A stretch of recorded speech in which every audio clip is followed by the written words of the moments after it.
Hey everybody, I'm here doing some clearing of denominators. So we have this little bit more complex situation going on here.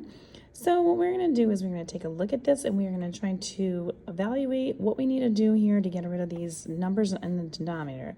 So the first thing I'm going to start off with is this distributive property. So we're going to work through that first before we do anything else. So we're going to do 2 times x, and then we get 2x. 2 times the 2 is 4.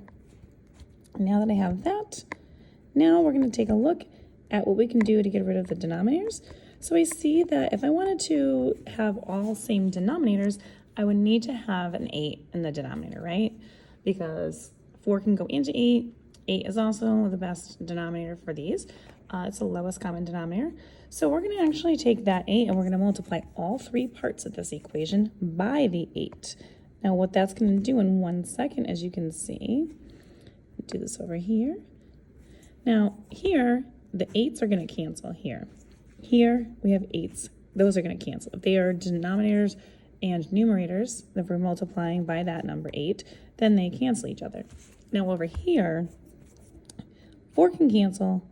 It goes into itself 4 times, but here it only goes in to 8 twice. So that's the only one that's going to have an issue. The rest of it is good to go.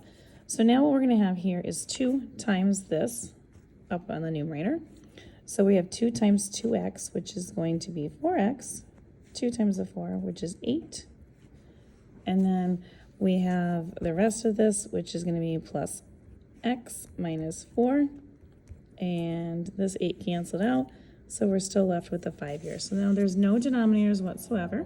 And now we can combine any like terms that we have. We do have the 4x and another x. That gives me 5x's.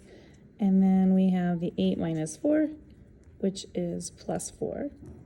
And that equals 5. Now we're going to go ahead, simplify this, subtract the 4 on both sides to get that x by itself. That's going to give me 5x. Over here, this is going to be equal to 1. And then my last step, get that 5 out of there by dividing it on both sides. And you have your answer. X is equal to 1/5. If you'd like more questions like this, you can find them on my YouTube channel. You want algebra, check them out under the Clearing the Denominator section.